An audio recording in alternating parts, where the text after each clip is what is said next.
धर्मांतरण नेटवर्क अब बेनकाब हो रहा है। नए नए खुलासे बता रहे हैं कि जितना हम सोच रहे थे उससे ज्यादा गहरे तक ये देश को खोखला करने की साजिश रची गई है। आगरा से शुरू हुई जांच की सुई अब सीधे दिल्ली के शाहीन बाग तक पहुंच गई है और शाहीन बाग तक सिर्फ आगरा की सुई नहीं पहुंची है जांच, छांगुर बाबा बलरामपुर वाली सुई भी पहुंची है। अब तक आगरा से जो गिरफ्तारियां हुई हैं वो पहली कड़ी बताई जा रही है, लेकिन अब असली मास्टरमाइंड आगरा मामले में अब्दुल रहमान उर्फ महेंद्र सिंह जो कभी हुआ करता था वो पुलिस के शिकंजे में, और इसके पीछे एक संगठित साजिश का चेहरा छिपा हुआ है जिसकी जड़ें मौलाना कलीम सिद्दीकी से जुड़ती हैं। अब जिहादी एजेंडे पर पूरी जानकारी आपको देने जा रहे हैं। शाहजहांपुर में भी एक खुलासा हुआ है, छांगुर बाबा के नेटवर्क से भी जानकारियां सामने आई हैं और आगरा को लेकर भी नई जानकारियां सामने आई है, क्योंकि आगरा धर्मांतरण की सबसे पहले बात कर रहे हैं जहां ऑपरेशन उम्मत का खुलासा हुआ है। क्या है ये ऑपरेशन उम्मत? चलिए पहले आपको डिटेल बता देते हैं ऑपरेशन उम्मत क्या है, जानकारी आपके सामने रखते हैं। आगरा धर्मांतरण मामले में बड़ी जानकारी मिली है। मास्टरमाइंड अब्दुल रहमान ने कई राज उगले हैं पूछताछ में और अब्दुल रहमान बताया जा रहा है कि ऑपरेशन उम्मत चला रहा था। वो ऑपरेशन उम्मत क्या है जान लीजिए। उम्मत एक अरबी शब्द है और सबको इकट्ठा करने के लिए इसका इस्तेमाल किया जाता है कि सबको इकट्ठा करना है ऑपरेशन उम्मत के तहत। ऑपरेशन उम्मत के तहत ही धर्मांतरण आगरा में कराया जा रहा था और पिछले 35 सालों से अब्दुल रहमान का यही काम था। वो धर्मांतरण का ये पूरा नेक्सस चला रहा था। अब्दुल रहमान इस ऑपरेशन की अहम कड़ी अब माना जा रहा है जो 35 साल से ये पूरा धर्मांतरण का जाल फैला रहा था। अब्दुल रहमान से जुड़े बाकी राज्यों के लोग बताए जा रहे हैं कि ये मेन शख्स था जिससे और राज्यों के लोग जुड़े थे और इसको लेकर सिलसिलेवार तरीके से लगातार नए खुलासे, नई जानकारियां सामने आ रही हैं। अब्दुल रहमान के घर में जो किताबें मिली हैं उसका सीधे सीधे शाहीन बाग से अब कनेक्शन कैसे सामने आए, रिपोर्ट के जरिए आपको बता रहे हैं।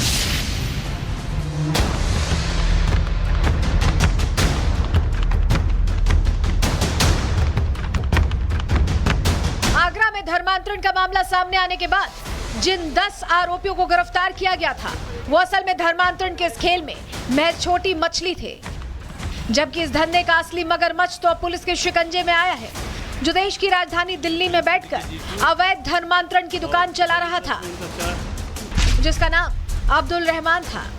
काम अवैध धर्मांतरण कराना, ठिकाना मुस्तफाबाद दिल्ली। सामने आया है कि उत्तर प्रदेश के फिरोजाबाद का रहने वाला अब्दुल रहमान पहले खुद हिंदू था, असली नाम महेंद्र सिंह था, जिसके बाद पहले वो ईसाई बना और फिर इस्लाम धर्म अपना लिया। लेकिन इसकी धर्मांतरण वाली दुकान पर ताला तब लगा जब गिरफ्तार आरोपियों की कुंडली खंगाली गई और नाम सामने आया रहमान चचा का, जिसके बाद पुलिस ने मुस्तफाबाद में जब अब्दुल रहमान के घर पर छापा मारा तो सब हैरान रह गए। मौके से ऐसी किताबें मिली जो धर्मांतरण का जरिया बनती थी। इन्हीं किताबों से हिंदुओं का ब्रेन वॉश कर धर्मांतरण कराया जाता था। इसको देख सकते हैं कि अब्दुल रहमान, इसमें आपको नाम दिख रहा है, जो 4 लोग हैं जो इसके सहयोगी रहे, जो इसके जेल जाने के बाद भी जिसको उत्तर प्रदेश की ATS ने इसको गिरफ्तार किया, ऑनरेबल कोर्ट ने आजीवन कारावास की सजा दी, उसके बाद भी ये रैकेट चलाया जा रहा था, जिसका यह एक मुख्य कर्ता धर्ता में से एक है। हालांकि जो किताबें अब्दुल रहमान के घर मिली उन्हीं किताबों ने धर्म परिवर्तन की जड़ें खोद दी और बहुत बड़ा सुराग मिला। ऐसा सुराग जिसने धर्मांतरण के धंधे के तार शाहीन बाग से जोड़ दिए, क्योंकि ये किताबें जिसने लिखी थी उसका नाम है मौलाना मोहम्मद कलीम सिद्दीकी, जिसे धर्म परिवर्तन के आरोप में यूपी ATS ने साल 2021 में मेरठ से गिरफ्तार किया था, जो फिलहाल जेल में है। किताबों से यह भी साफ हो गया है कि मौलाना मोहम्मद कलीम सिद्दीकी की गिरफ्तारी से दिल्ली के मुस्तफाबाद से गिरफ्तार हुए अब्दुल रहमान का लिंक जुड़ रहा है, क्योंकि अब्दुल रहमान को मौलाना कलीम सिद्दीकी का दाहिना हाथ माना जाता है। रहमान ने सिद्दीकी से ही धर्म परिवर्तन के धंधे की बारीकियां सीखी थी और सिद्दीकी की गिरफ्तारी के बाद अब्दुल रहमान ही धर्मांतरण के धंधे को आगे बढ़ा रहा था। कलीम सिद्दीकी जिसको की उत्तर प्रदेश की ATS ने गिरफ्तार किया 2021 में और ऑनरेबल कोर्ट के द्वारा 2024 में उसको आजीवन कारावास की सजा हुई, उसका वह बहुत ही अनन्य सहयोगी था और उसके जेल जाने के बाद उसके इस पूरे चीज़ को जो उनका यह रैकेट था, धर्म परिवर्तन का, उसका संचालन अब्दुल रहमान ही कहते थे। मौलाना सिद्दीकी ही वो शख्स है जिसने शाहीन बाग में धर्मांतरण का पूरा नेटवर्क फैला रखा था, जिसको अब अब्दुल रहमान संभाल रहा था। दरअसल मौलाना सिद्दीकी ग्लोबल पीस सेंटर का अध्यक्ष था, जमीयत-ए-वली-उल्लाह नाम का संगठन चलाता था, यूट्यूब के जरिए लोगों को धर्मांतरण के लिए उकसाता था, हवाला के जरिए अवैध धर्मांतरण के लिए फंड जुटाता था। दिल्ली के शाहीन बाग में ही सेंटर बनाकर सैकड़ों लोगों का धर्म परिवर्तन करा चुका था, लेकिन अब वो जेल में है और उसका गुर्गा कानून के शिकंजे में। हालांकि इन गिरफ्तारियों ने ये तो साफ कर दिया है कि धर्मांतरण गैंग की जड़ें कितनी गहरी हैं और कब से ये धर्मांतरण गैंग अपनी जिहादी साजिश में जुटा है, लेकिन जांच में अभी कुछ और खुलासे होना बाकी है। Bureau report, Republic Bharat. तो धर्मांतरण का हमने आपको शाहीन बाग कनेक्शन तो बता दिया, अब जरा कश्मीर कनेक्शन भी बता देते हैं। गिरफ्तार आरोपी कृष्णा उर्फ आयशा से पूछताछ में जानकारियां मिली है कि कश्मीरी छात्राओं ने उसका धर्म परिवर्तन कर उसे आयशा बनाया था। साल 2020 में पढ़ाई करने पंजाब यूनिवर्सिटी पहुंची थी कृष्णा और पढ़ाई के दौरान ही कश्मीर की छात्राओं के संपर्क पे आ गई। कश्मीरी छात्राओं ने ही धर्मांतरण के लिए उसे आकर्षित किया। कृष्णा को अपने साथ कश्मीर ले गई थी कश्मीरी छात्राएं और कश्मीर में मन नहीं लगने पर वो वापस दिल्ली लौट आई, जो बाद में आयशा बन गई थी। कृष्णा पहले हुआ करती थी। परिजनों के साथ रहने पर धर्मांतरण गिरोह से उसका संपर्क टूट गया था, लेकिन 6 महीने बाद फिर से संपर्क हुआ धर्मांतरण गिरोह से और आयशा कोलकाता चली गई। धर्मांतरण के लिए अब्दुल रहमान के जरिए उसने फंडिंग करना शुरू कर दिया। धर्मांतरण गिरोह को पैसा उपलब्ध कराती थी एसबी कृष्णा उर्फ आयशा। दिल्ली से गिरफ्तार अब्दुल का भतीजा लंदन से पैसे भेजा करता था। फर्जी पासपोर्ट, फर्जी आधार, फर्जी सिम, फर्जी अकाउंट भी खुलवाए गए थे। कृष्णा उर्फ आयशा ने कई व्हाट्सएप ग्रुप्स भी बनाए थे और इन्हीं ग्रुप्स के जरिए लोगों के संपर्क में रहती थी आयशा। ये पूरा नेक्सस कश्मीर से, उसे पहले कृष्णा से आयशा बनाया गया और उसके बाद वो उसी पर काम करते हुए आगे बढ़ने लगी। इसको लेकर हिंदूवादी संगठन के स्वामी विष्णुदास महाराज क्या कह रहे हैं, संत समाज कैसे नाराजगी जाहिर कर रहा है, उन्हें सुनिए। धर्मांतरण का खेल दुनिया भर में चल रहा है। धर्मांतरण जो रहा है चला, उसको कड़ी से कड़ी दंड मिलना चाहिए, क्योंकि समाज में लगातार इस तरह दृश्य देखने को मिला है। इस्लामिक कट्टरवादी जिहादी विचारधारा के लोग केवल हमारे हिंदू बहन बेटियों को शिकार बनाते हैं और उनका जबरन धर्म परिवर्तन कराते हैं। भारत के यशस्वी प्रधानमंत्री से, उत्तर प्रदेश के मुख्यमंत्री से यही हमारी मांग है कि जो भी धर्मांतरण का खेल रहा है चला, उसको सीधे फांसी की सजा होनी चाहिए।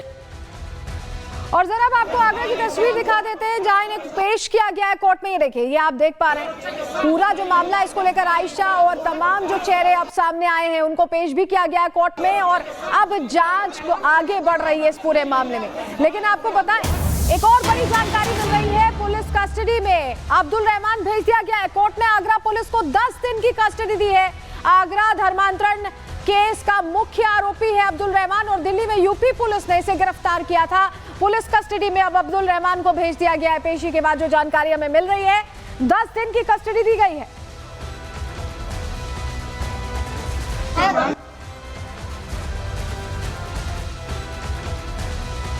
तो ये तो हमने आपको आगरा मामले में पूरी जानकारी दे दी। अब जरा छांगुर बाबा बलरामपुर का जो धर्मांतरण नेक्सस था उसके बारे में अपडेट देते हैं। इसको लेकर भी गोपाल राय जो हिंदूवादी नेता है, उन्होंने कई खुलासे किए। उनका कहना है कि सिर्फ आगरा का कनेक्शन शाहीन बाग से नहीं है, छांगुर का भी है। और क्या कुछ खुलासे हुए हैं, सुनिए।